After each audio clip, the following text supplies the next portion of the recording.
ಸರ್ವರಿಗೂ ನಮಸ್ಕಾರ.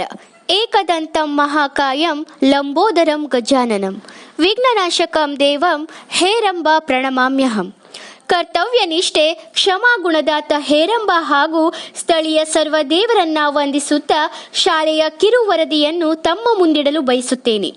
ಸ್ವದೇಶಿ ಪೂಜ್ಯತೆ ರಾಜ, ವಿದ್ವಾನ್ ಸರ್ವತ್ರ ಪೂಜ್ಯತೆ. ವಿದ್ಯೆಯಿಂದ ಮಾತ್ರವೇ ಮಾನವನಿಗೆ ಎಲ್ಲ ಕಡೆಯಲ್ಲಿಯೂ ಮನ್ನಣೆ ದೊರೆಯುತ್ತದೆ.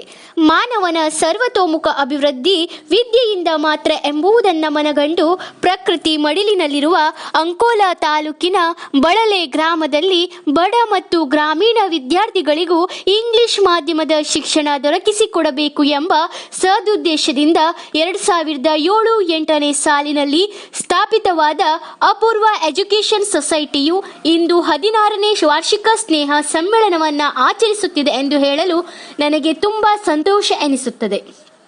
और पहला गुरु भी माँ ही होती है. माँ से जो पाठ सीखा वही हमें धन्य बनाता है. ಮನೆಯೇ ಮೊದಲ ಪಾಠಶಾಲೆ, ಜನನಿ ತಾನೇ ಮೊದಲ ಗುರು. ಜನನಿಯಿಂದ ಪಾಠ ಕಲಿತ ನಾವೇ ಧನ್ಯರು. ಸರ್ವತ್ರ ಪೂಜ್ಯತೆ. ವಿದ್ಯೆಯಿಂದ ಮಾತ್ರವೇ ಮಾನವನಿಗೆ ಎಲ್ಲಾ ಕಡೆಯಲ್ಲಿಯೂ ಮನ್ನಣೆ ದೊರೆಯುತ್ತದೆ. ದೇಶಭಕ್ತಿ ಗೀತೆ ಹೇಳುವ ಸ್ಪರ್ಧೆಯಲ್ಲಿ ಪ್ರಥಮ ಸ್ಥಾನ ಪಡೆದು ಜಿಲ್ಲಾ ಮಟ್ಟಕ್ಕೆ ಆಯ್ಕೆಯಾಗಿ ಶಾಲೆಯ ಪ್ರಶಂಸೆಗೆ ಕಾರಣರಾಗಿದ್ದಾಳೆ.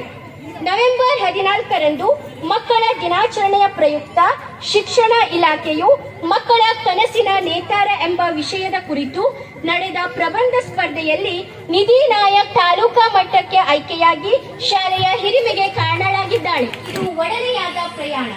ಯಶಸ್ಸು ಎಂಬುದು ಸಾಧನೆಯ ಅಂತಿಮ ಗುರಿಯಲ್ಲ, ಇದು ಪ್ರಯತ್ನದ ಫಲವಾಗಿದೆ.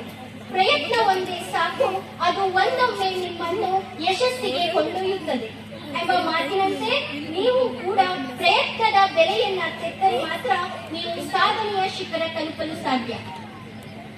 ಅಪೂರ್ವ ಆಂಗ್ಲ ಮಾಧ್ಯಮ ಶಾಲೆಯು ರಾಷ್ಟ್ರೀಯ ಮಾನಕ ವತಿಯಿಂದ ನಡೆಸುವ ವಿಜ್ಞಾನ ಮಾದರಿ ಪ್ರದರ್ಶನದಲ್ಲಿ ಭಾಗವಹಿಸುತ್ತಾ ಬಂದಿರುತ್ತಿದ್ದು, ಕಳೆದ 2 ವರ್ಷಗಳ ಹಿಂದೆ ನಮ್ಮ ಶಾಲೆಯ ಸಂಭ್ರಮ್ ಮಂಜುನಾಥ್ ನಾಯಕ್ ಈತನು 6ನೇ ತರಗತಿಯಲ್ಲಿ ಓದುತ್ತಿರುವಾಗ ಮಂಡಿಸಿದ ವಿಜ್ಞಾನ ಮಾದರಿಯು ಜಿಲ್ಲಾ ಮಟ್ಟದಿಂದ ರಾಜ್ಯ ಮಟ್ಟಕ್ಕೆ ಪಡೆದು ರಾಷ್ಟ್ರ ಮಟ್ಟದಲ್ಲಿ ಅತ್ಯುತ್ತಮ ವಿಜ್ಞಾನ ಮಾದರಿ ಎಂಬ ಗೌರವಕ್ಕೆ ಭಾಜನವಾಗಿದೆ.